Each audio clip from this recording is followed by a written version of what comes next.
Pushkin. I love the Toro hat.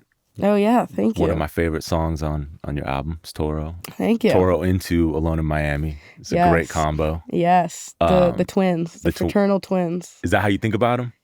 Yeah. They're like, they were births from the same egg to me. Really? Yeah, but different sperm. The same. Is that all right? That's twins. You're right. That's twins. That's genius. Okay. Yeah. What makes them? Or maybe it's two eggs and then two different sperm. Let's not think too deeply. All right. I'm not prepared whatever. I'm not a scientist to figure that out. Those are the earliest songs you wrote?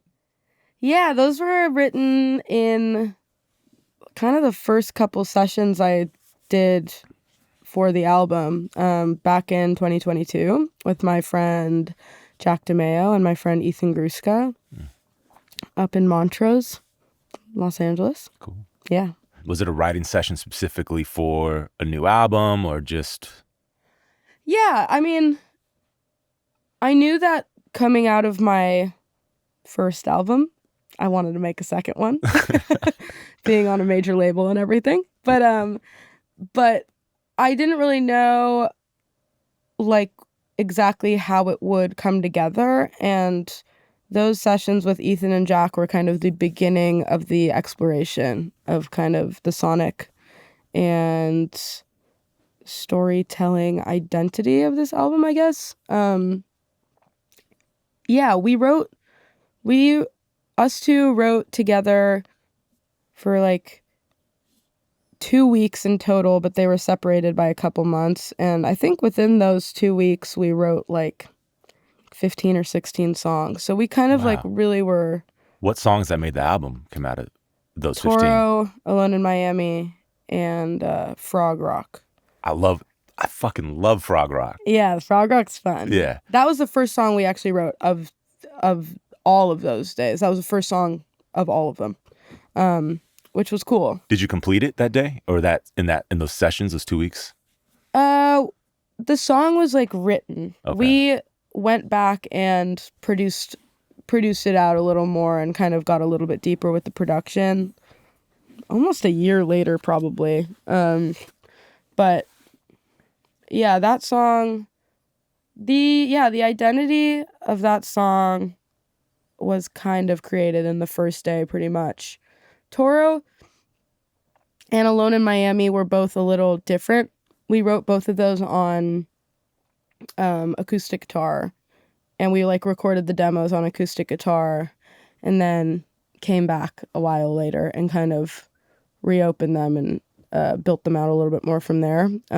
Toro's an entirely different song than what it first, or like it sounds just so wildly different. I don't think there's any guitar on it, or acoustic guitar really, right? Even in the back. No, there's no acoustic guitar. It's kind of all like little funky electric licks and stuff like that.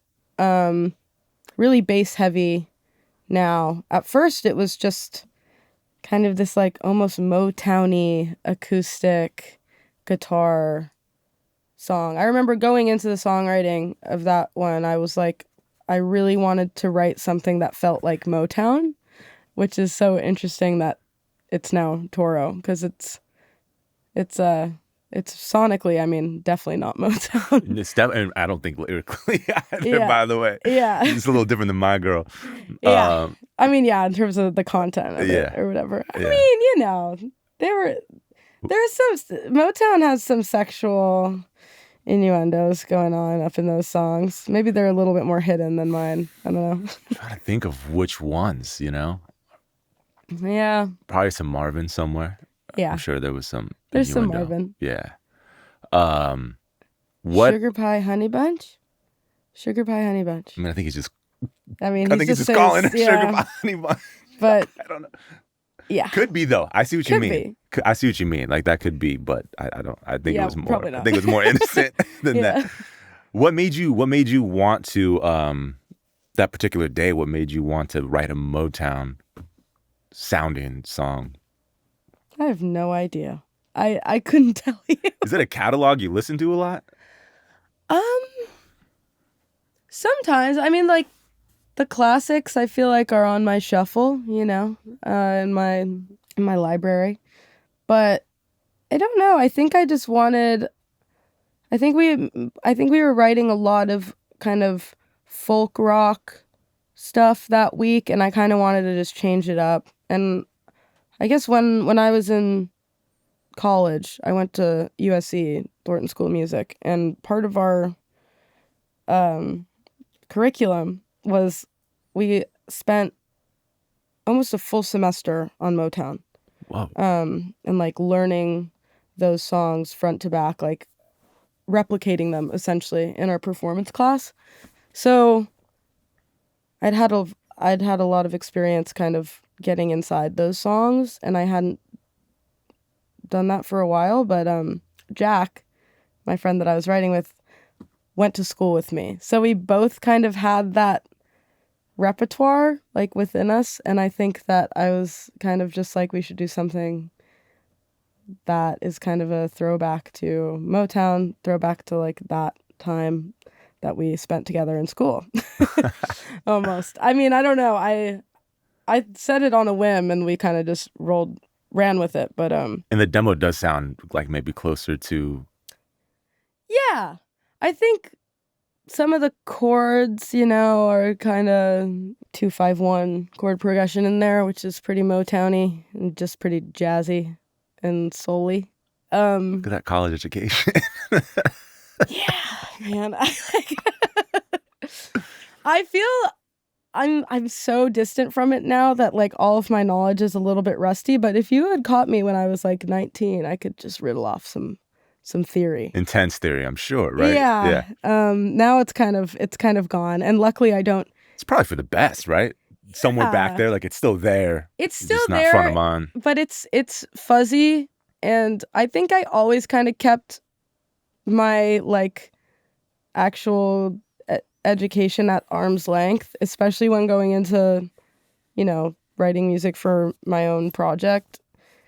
It's because I like didn't want any rules attached to what I was making, and I think school, it's really good for a lot of things, but they do kind of, there's a lot of processes that they kind of instill, and some of them are really for the best, and some of them I think can stifle your creativity at times. So I've kind of gotten to pick and choose what I learned from my education that really works for me. So, yeah. How many people that you collaborate with now, work with now, come from your time at school at USC? Some people, yeah. Jack, he's a big one. Connor Malloy, my drummer, I've been with him. He's been playing in my band since we were in college together. So we've been playing together for probably 8 years now. I mean, a lot of my friends. My friend Danny Fehrenbach, he plays trumpet for me sometimes. You still hang with a lot of people from that time. Yeah. My friend Liz, who I have famously written a song about. Yeah.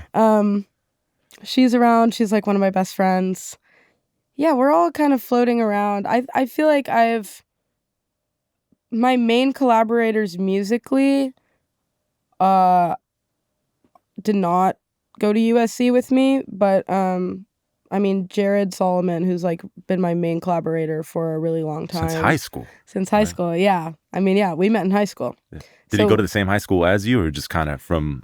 No, we went to the same after-school music program together. And yeah, we had like a very kismet meeting where like we had the same instructor, and one day we were there at the same time, and he threw us both in a room, and Jared was like, really good guitar player, and I was a singer, and he's like, okay, you guys should do a cover.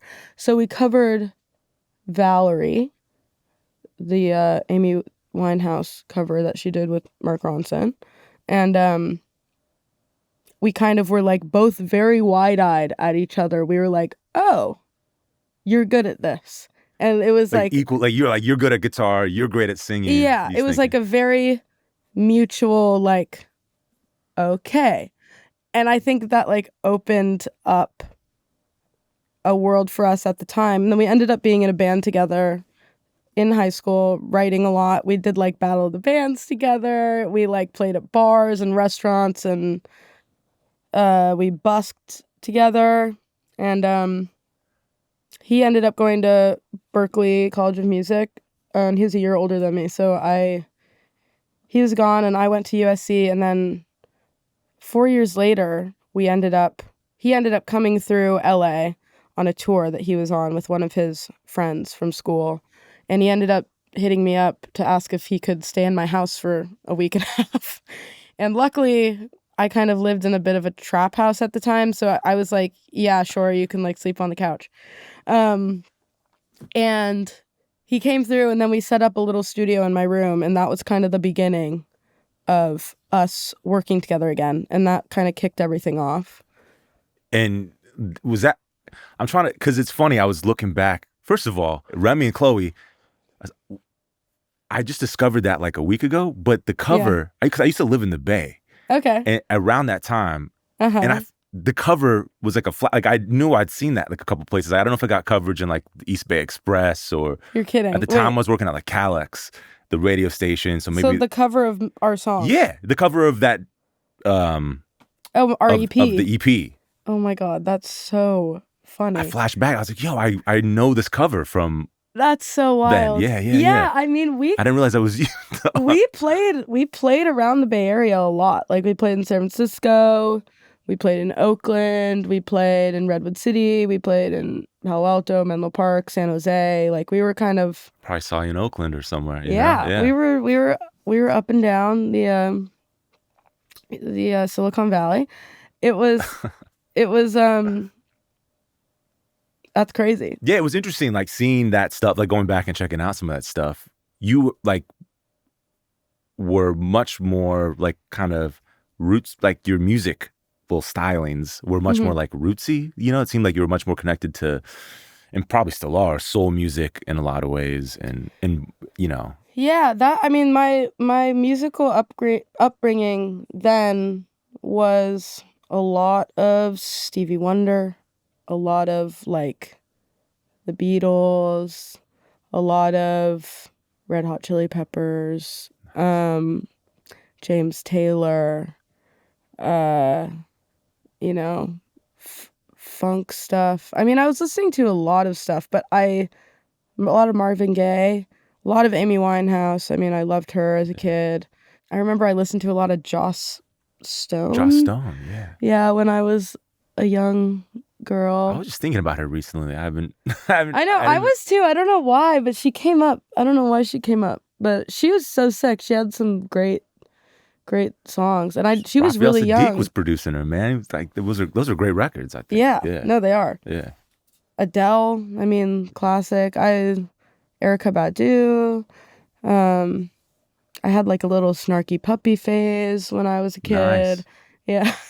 It's a great band. Yeah. Tool, randomly. I was just kind of like soaking it all in, and I was in this after school program, and essentially I was just surrounded by all these kids who were also interested in music, and we all would play together in these bands, and we would play covers. We'd do like recitals, and I learned so much music that way. And I've kind of always been into like live band configurations and kind of the sound of like rock and live stuff in that way. Yeah. Because it's how I grew up, and I think that's it's still such a core element of how I make my music now.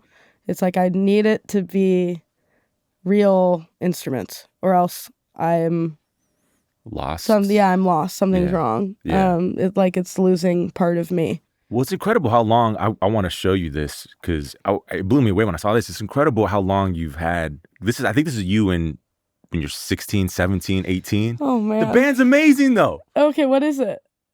You tell me what it is. Oh, God. Oh, I can't believe you're pulling this up. Well, we don't. This is awesome. Yeah. You're in high school. Oh my God. See that? Those are my boys. The kids are amazing. The kids are sick. Yeah, we were doing it, you know. That's my friend Chloe. That's my friend Greg. Is that Greg? Yeah, who are the bass player's killing it too. That's Harry Justice. He was in my band. I actually just saw him for the first time in like 10 years, bro. I just saw him for the first time in Copenhagen. He lives there. In he's Copenhagen? lived there. Yeah, he's lived there for like 7 years. And yeah, just reunited with him like a month ago. And it was so amazing to see him. Like, he's so unchanged. He's the same dude. Is he doing music still? Yeah, he's in like cover bands with like 50-year-old men and stuff. Nice. But he's thriving. I mean, he loves it over there. But yeah, he was in my life. We were good friends. And Aaron Valayo is the drummer. He was a killer drummer. He took a drum solo in that video later. Oh yeah. Encourage people to check it out. He killed the solo. Yeah, I haven't seen him. I probably haven't seen him since, I don't know, 2014. Yeah. But yeah, those are my boys. Like, you had like good musicians around you. We were like training. Yeah. We were doing it. Everybody's very passionate about it. What I was trying to figure out though where the jump came from to like the music you started putting out 2019, 2020 that feels much less like, just derivative. Like, your music is so original to my ears. Thank you. But there's I don't know, it seems like there was clearly a change in the way you started, if not writing, like thinking about, producing out your songs or whatever. I think me going off to school and really exploring songwriting on my own was really helpful in that process, because I was kind of figuring out what chords I liked, what keys I liked singing in. I started just kind of to figure out how to write songs that made sense to me. And that was just my own journey that I was taking kind of in my bedroom in school. Because to be honest, I loved to skip class. Loved it. And did that a lot. And I would just kind of be writing in my room and or hanging out with like my roommates and jamming in my living room, or like I had this little EDM phase where me and my friend Danny would go into his room and like take Adderall and like make so much EDM music, and that was so crazy. I think I essentially didn't release or record any music for 4 years, like in all of the time that I was there. 2015 to 2019 roughly? Like 2014 to 2018, I essentially was just like silent. I did a couple live shows here and there. We did a lot of house parties where we would do like covers and stuff, but I was kind of just bubbling and like letting myself explore in a way that I hadn't really done before. Did it feel good, or did you feel kind of wayward, lost? Because you seemed like hyper-focused when you were younger on... I never felt lost. I just felt like I was evolving. I feel like that's one thing about me that I like about myself. Not to validate myself, but I like that I've always kind of been a person that if I set my mind to it and if I tell myself I'm going to do it, I just do it, and there's like no second thoughts. And I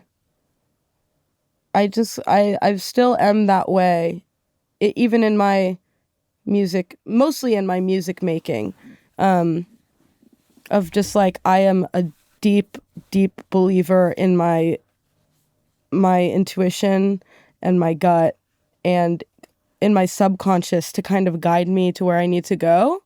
And I've kind of always had that trust in myself since I was little, especially in music. Did that come from somewhere? Was it innate? I don't know. I think my parents were always really supportive of me. I don't know if that had anything to contribute to it, but even early, like when I wasn't good, like when I couldn't like sing on pitch or whatever, I was still like, I got this. And then eventually like my abilities caught up, I think, with me, and I was kind of able to, even when it was horrible, I just had this belief in myself. Were and other people validating you? Like your Yeah, I mean, I was being validated by like, you know, other musicians who are my age, and I had some teachers who were really encouraging for sure. I think, I don't know, something vocally, something switched when I was 15. I don't know if it was hormones or whatever the hell. I don't know what the hell it was, but I could all of a sudden when I turned 15, I was like able to sing with this rasp and like really strongly, whereas like before I was kind of wasn't working as well. yeah. And I think once I kind of started to be able to tap into my voice and discover the power of my voice, I really started leaning into like really singing and performing and making music because it just made me feel good. How much earlier than 15 did you start singing? Like, I started singing when I was in probably third or fourth grade. your parents aren't musical, right? Like they're not. No, not at all. Yeah. Is anyone else in your family? Musical? No, not really at all. Some of my siblings can like hold a tune for sure. And like, I mean, nobody else in my family makes music. Actually, some of my cousins love to write poetry and like rap, but none of them have pursued it professionally in the same way that I have. But I think my family is a creative family. Like my mom is a chef, has been into cooking her whole life. My grandparents are really into food, and my grandpa is like an entrepreneur. He's started like countless, like so many random little businesses. Like he had this like little business where he would make side tables out of stone, and then he has like a pickle company, and he has like a vinegar company. those go together. That's Yeah, great. yeah, pickles and vinegar, that's cool. But and then my dad is like really entrepreneurial as well. So I think what I learned from them was like, if I want to be my own boss, I can, which I now am, which I don't think there's any other way that I could exist. As I said before, I'm like too controlling, and I would just never be able to hold down a job, I don't think. There's some creativity flowing through. Just in the way your family existed. Yeah. Yeah. Yeah. Yeah. I guess just talking about bosses, you mentioned it earlier that you did get, like, you are signed to a major label, signed to Island. How did that happen? What was the process like, you know, you started putting out music in 2019, 2020, again, 2018, 19, 20. Yeah. People really started liking it. At what point did labels start reaching out to you? Very immediately, which was crazy. I put out a song called Guy in January of 2019, and it kind of immediately got on kind of this Spotify new music algorithm. Do you know how? No clue. No idea. And that was kind of like the beginning of Spotify, like the playlisting boom. Yeah. But yeah, it got in some sort of system and was being, you know, fed to people on their algorithm. And from that, I was reached out to by a couple A&Rs, one A&R being this A&R Hill that I ended up signing with at Island. He was the first A&R that ever reached out to me, which I felt was, it was like fitting, and really the signing process took about a year. And I ended up signing with him in the end. But, you know, I went through all the rounds. I went to a lot of the major labels I had meetings with. It was a very overwhelming process for me. I don't know. It took about 9 months of me releasing music for me to really come around on the idea of like, okay, I think now's the time to sign. And I signed because I just wanted more support, and I wanted to be able to do like bigger things. Yeah. Like open for Olivia Rodrigo. Yeah, like that. Some wild shit. That is wild. I just got off that tour, and that was a long tour. Really fun, really crazy. Learned a lot. Europe is huge. Germany's huge. Oh, and that's where you met up with Harry Justice then, right? Yes. Incredible. On the Olivia tour. That's a cool way to reconnect with a high school friend. Yeah, it's really, really crazy. Really crazy set of circumstances. But yeah. How many months was that? That was 2 months. 10-week tour. Wow. Long tour. That's a long tour. What was it? I mean, it's weird because in a way I don't know. I mean, you're at least older than her, so and I imagine have a little more. Yeah. I don't know. Like, what was that like? The experience? No, I mean, she is a powerhouse. She was born, I think, to do this. Yeah. To do this shit at that level. Yeah, I mean, she gets it done, and she's so consistent, and it's crazy, like what she does every night. Her show's 2 hours long. I mean, and her voice is just crystal clear. I smoke and drink, which is, not awesome for the voice, but also it's okay. My voice holds up. But yeah, I mean, I think these opening tours, because I've also opened for Lorde and for Paramore and Still Lucy and Cautious Clay. I've done a bunch of opening tours in my time.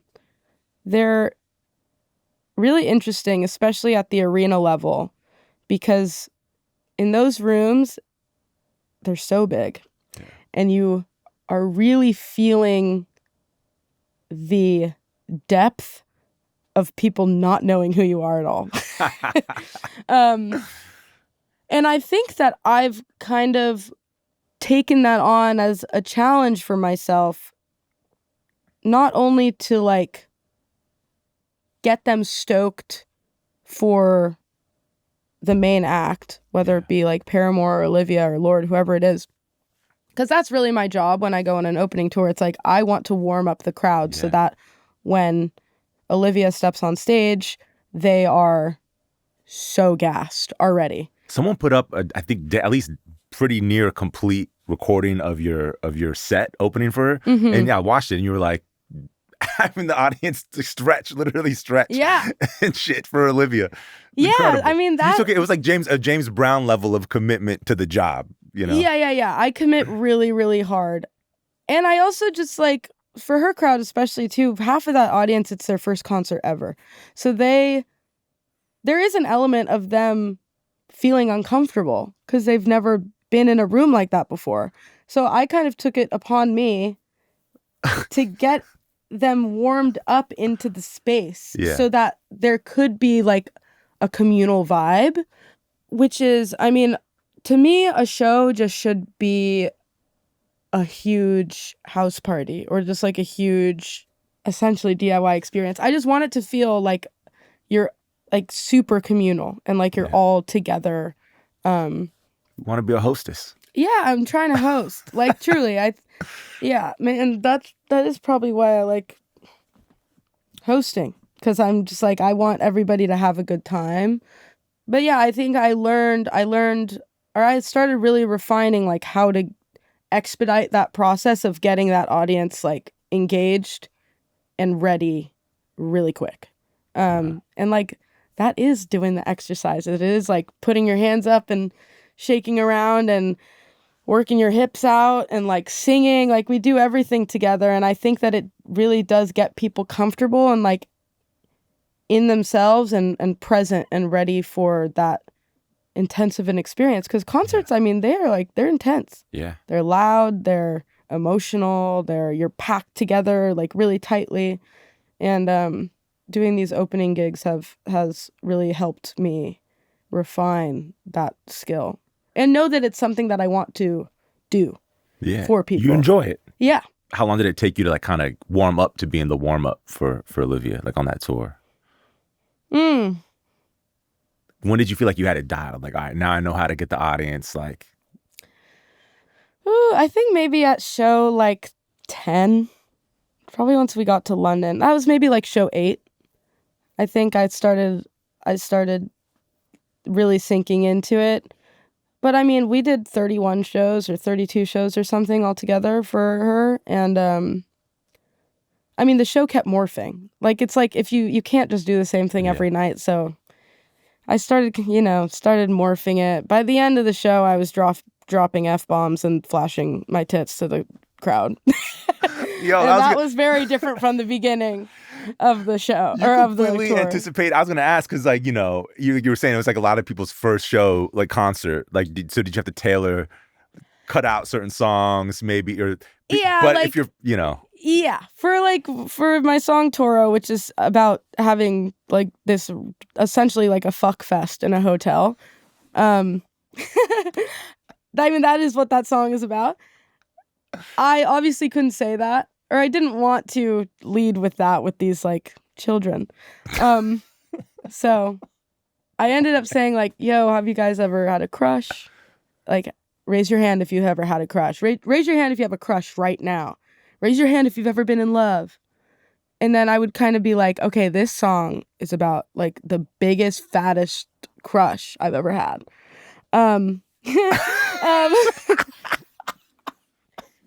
But then by the end, I would do this whole thing and I was like, yo, have you ever had a crush? Okay. Have you ever been in love? Okay. Who's never had a crush and never been in love? Like, hell yeah. And then I'd turn around and be like, all right, this song's about fucking in a hotel.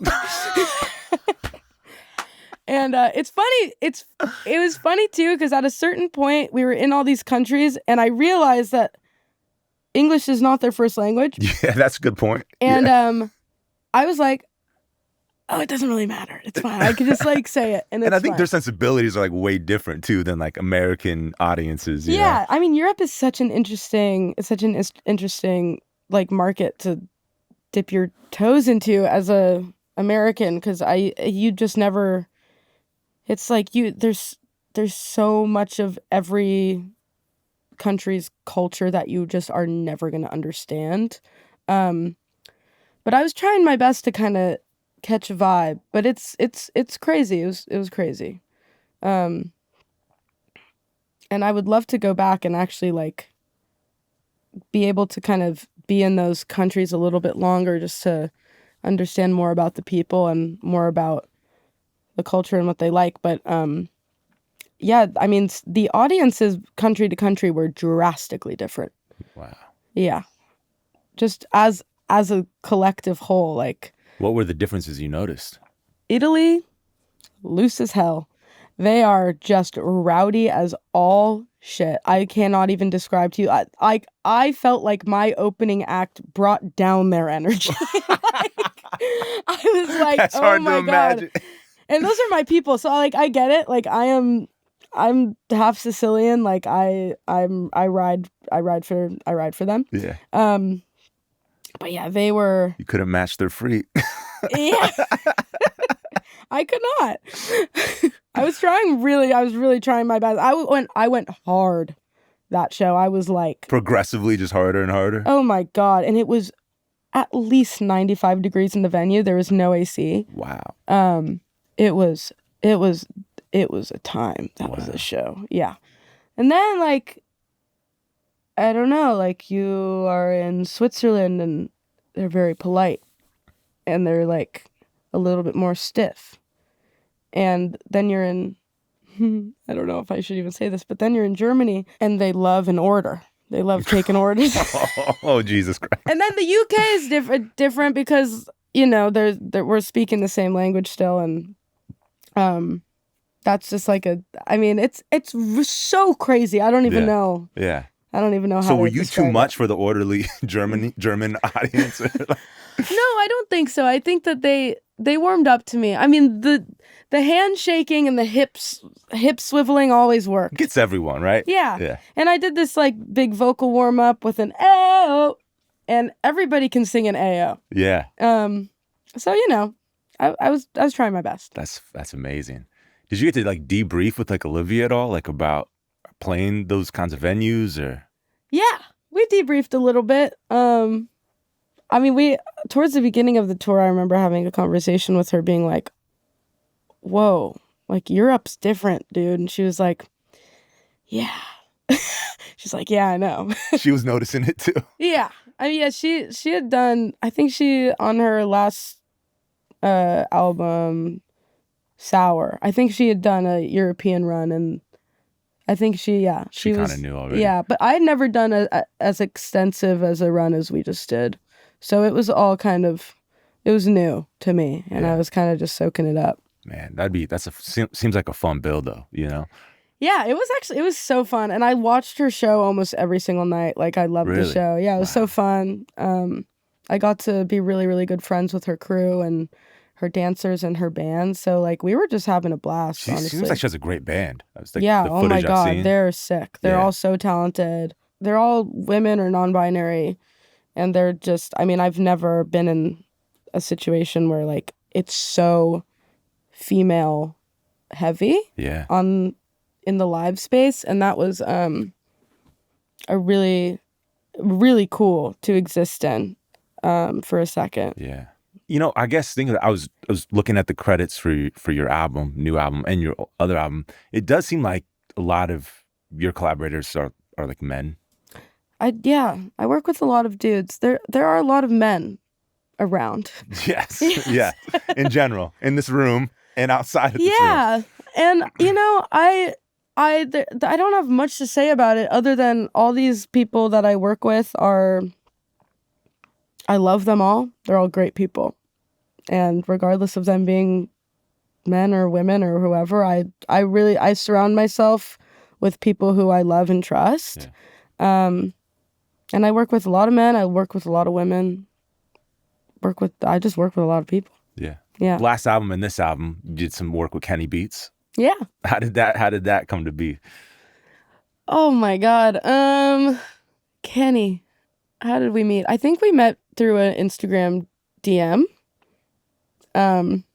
As most people do nowadays. True. Which way? You hit him or he hit you? He hit me. Okay. Which was cool because I had been, you know, I think The Cave was really big at the time, and I had Dope been, show. Yeah, super sick show, and I had been watching that. And he invited me over to his studio, and I just kind of went and hung out with him, and we made a song that first day. I was really shy, I remember.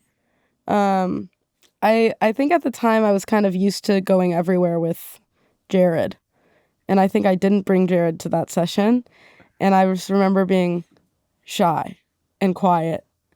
And then the following day, I brought Jared. And we had 2 days together, and then we made another song.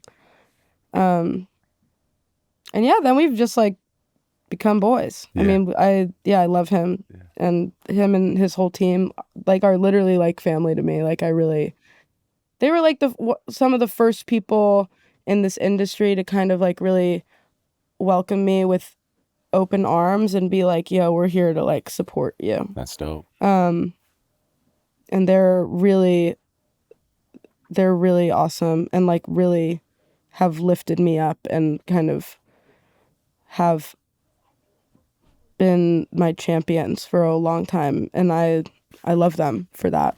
I feel like I lost the thread. I wanted to go back and find out like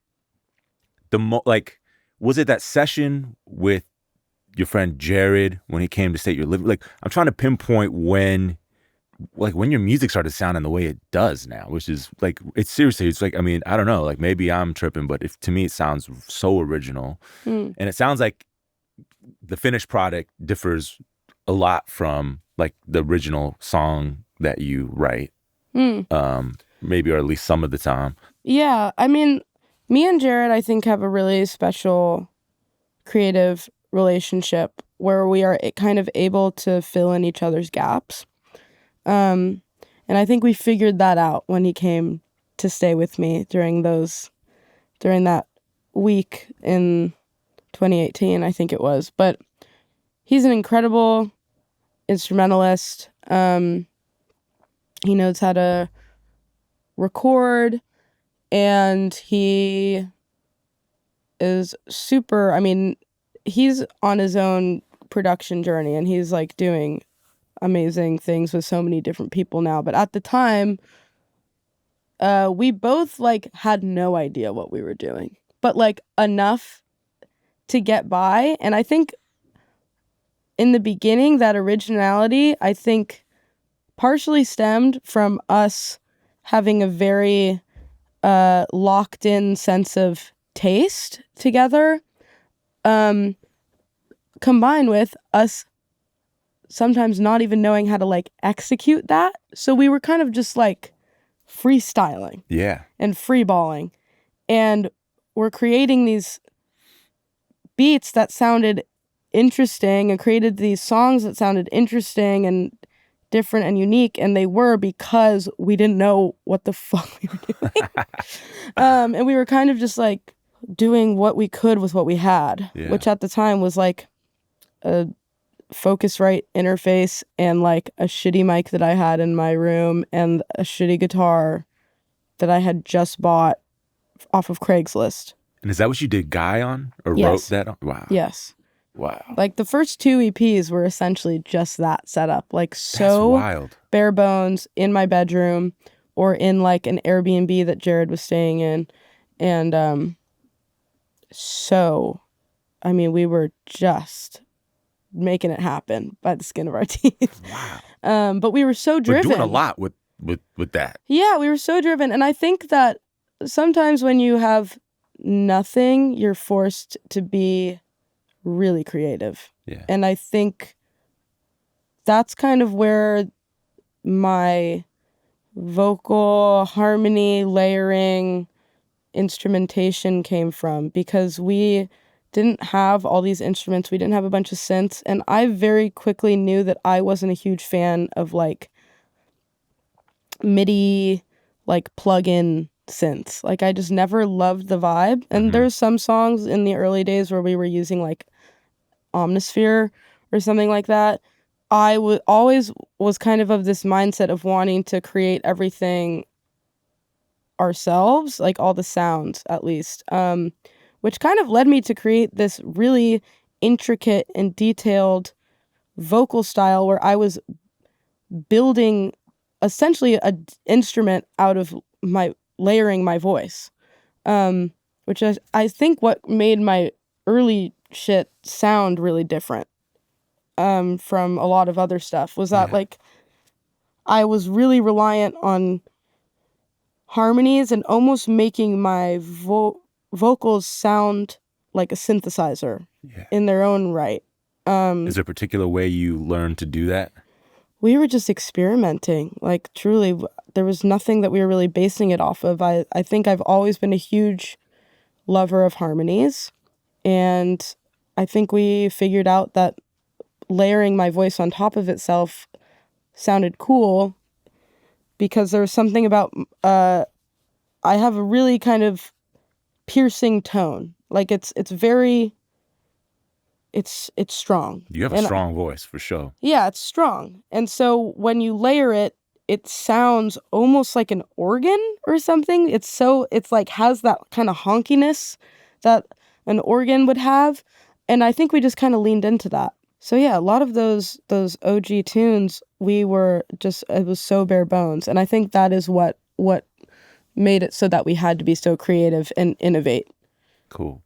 I mean, one of the things too that's really interesting about it is like it definitely doesn't sound like it comes out of because it's I think lyrically and the forms and everything you're doing and like the way it's arranged are so unique. It doesn't really sound like it shares a relationship with pop music, but then you also do borrow some, like you'll have hooks that are just like sound like insanely ridiculous pop hooks, or whatever. So you're able to like kind of like blend so much stuff. Thank you. Yeah, I like it does sound like maybe at some point in that 4-year sort of, where we're simmering, like I don't know, you picked up some pop sensibilities too, like.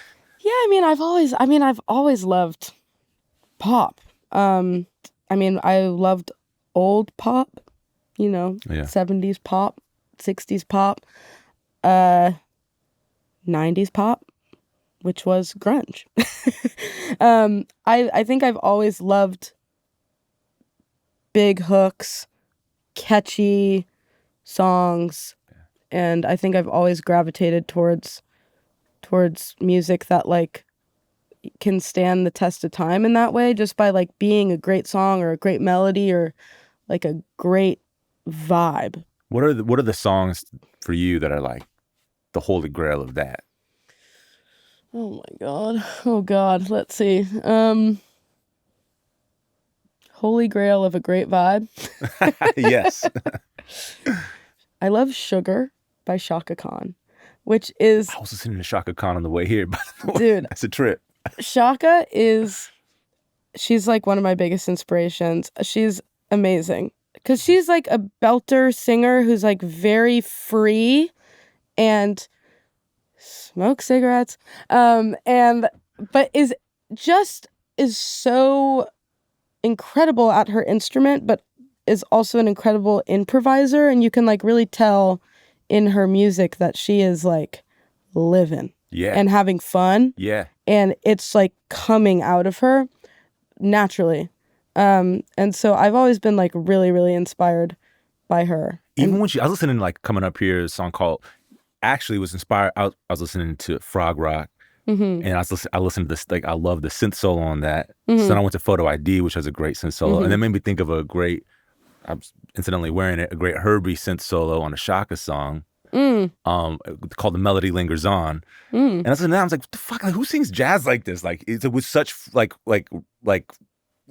it's just, she makes it sound so fun, and like no one brings that to that tradition, these days, in my view, like that level of fun that she brings to it. I agree. I mean, she's like a funk machine. Like, she's like the lady funk machine, and I like really love her. You got a chance to holler at her yet, or no? No, not really. I maybe I should try a little bit harder to like make the connect. But when I was at school, she actually came through my freshman year maybe, and we had this class called Pop Forum. It was every Friday for 2 hours, and essentially they would just like bring in an industry professional, and they would either get interviewed or something of the sort. And Shaka came, and they selected 4 singers to sing Shaka songs for her. And I was not selected, but I would die. I was like sitting very close to her, and she was so incredible and so kind. And I remember at the end, she got up and sang, "Tell me something good."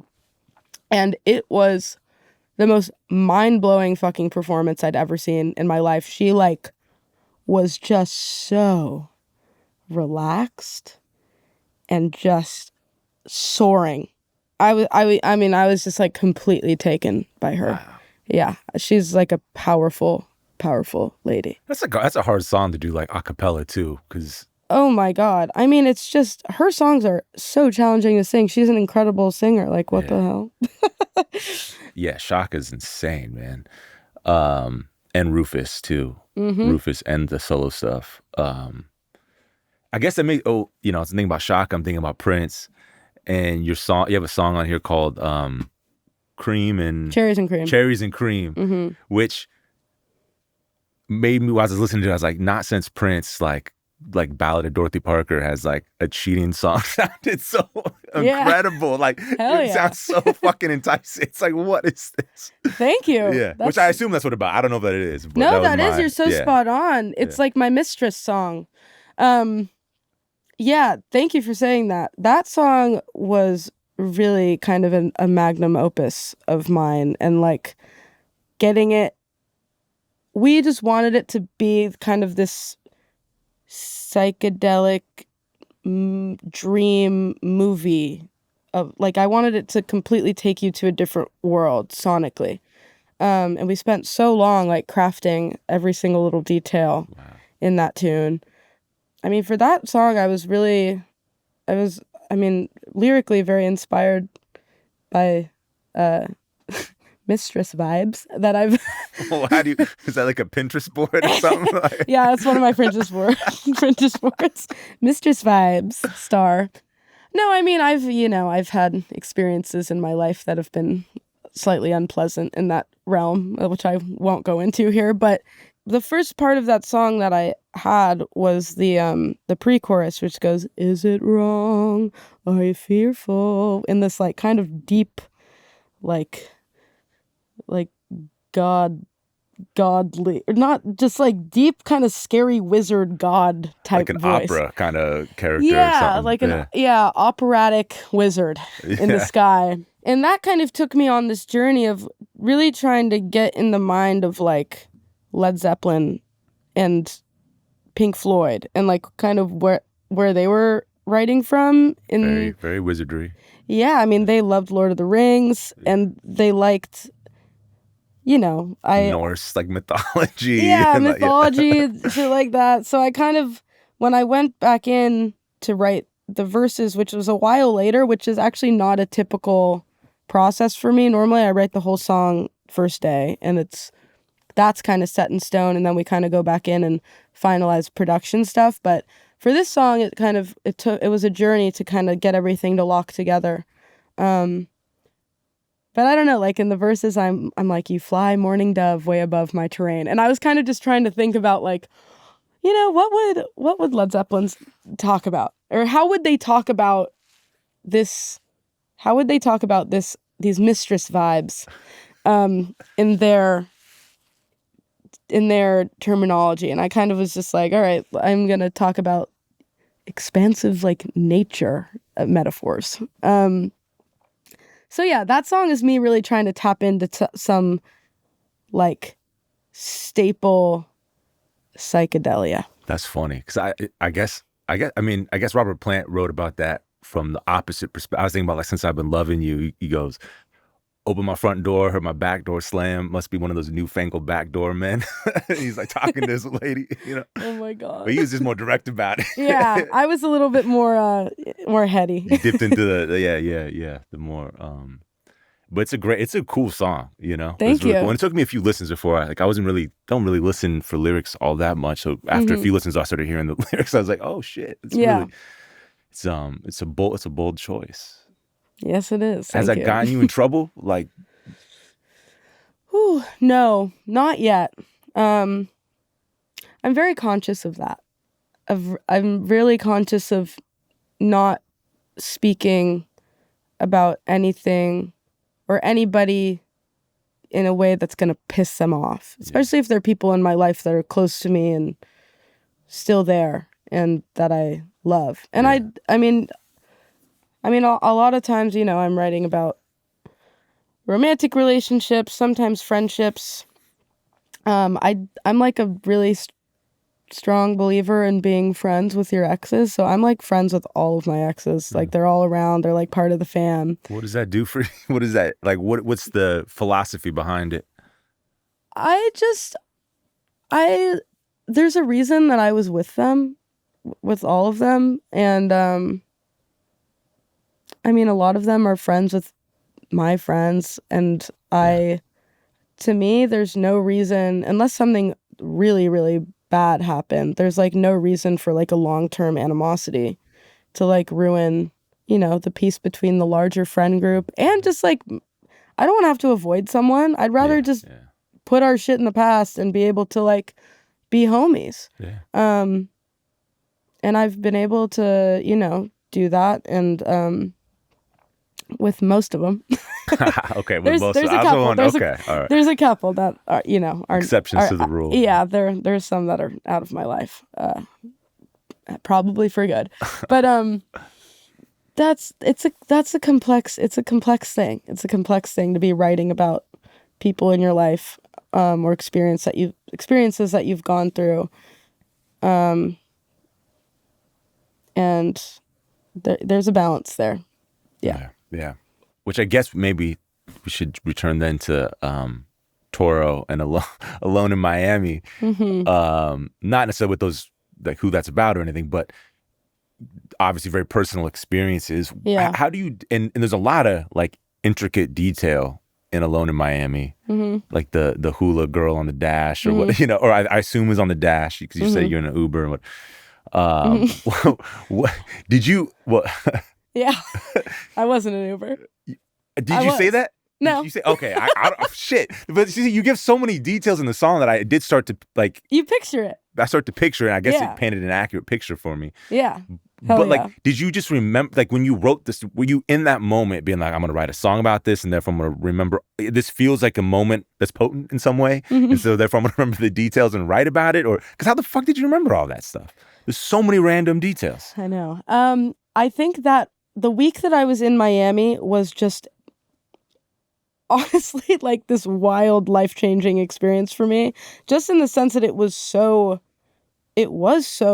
memorable because it was out of a fever dream. I don't know if you've probably been to Miami. Have you been to I Miami? was just there for the first time in a long time in October, and I was like in and out, and it wasn't for me. But Yeah, I mean, it's a wild place, and I was there for Art Basel, and Art Basel is, it's like this art festival where people come in from all around the world, and there's art galleries all around the city. Even more importantly than that, there's crazy parties all around the city. In almost every building, there's like fashion parties, art parties, brand parties, like everybody's hosting a party, and they're all nuts, and everybody has alcohol, cocaine, powdered substances. Miami, baby. Yeah, it's Miami. I mean, and I'd never been, and I was there by myself. And I was there to attend a Playboy party. I was there for Playboy. And I went there 4 days early. Which To perform, though? Or like just got to attend. Cool. Yeah. All right. It's truly, it's like just to hang. Yeah, just to hang. And so I went there. I was flying from London I flew from London, and I was in London for about 3 weeks because I was there on tour, and the tour ended up getting canceled because of COVID, and I couldn't come home because of COVID, so I was just there for a long time. Wow. And then I flew into Miami, and I just had these 4 days alone, meeting all these new people, doing drugs, eating Cubanos, being really existential, like on the beach by myself, listening to Liz Phair. Like, I remember everything so vividly from that trip. I don't know why. It just was like so crazy. Wow. And I mean, at the end of the trip, I wasn't like, oh, this needs to be a song, but. So like 2 years later when you're writing it, you just remembered like all of that just came flooding back? Well, I think I wrote it maybe 4 months later, maybe 5 months later. Okay. And I remember it was with Jack and Ethan, and I remember the first thing that I sang, I started playing these chords, and I think the first thing that I sang was Alone in Miami with You There. And then I was like, wait, we should write a song about my Miami trip. And then essentially I was just I essentially told them what I just told you. And I was just telling them all the details of what happened. And at a certain point, I was just like, wait, we literally don't need to do anything except for tell exactly the story of like what happened there. Like, we don't need to make up anything. Yeah. Like, there's nothing that even needs to be embellished. So essentially that's what we did. Yeah, the song was written. It was written it essentially wrote itself. It's one of my favorite songs on the album. So thank you. I'm glad you did. Yeah. I'm glad you made that call. I'm glad you ended up in Miami too. Me too. Yeah, that was I mean, that's a crazy trip. Anyway. Congratulations on your album. It's really good. Thanks. Thank you. I'm glad I got to spend the last couple of weeks with it. It's been fun listening. Yeah, I'm glad we got a chance to talk about it. Yeah, me too. Thanks for sitting down with me. Thanks for checking out Broken Record on YouTube. If you want to listen to us on the go, be sure to subscribe to Broken Record wherever you listen to podcasts.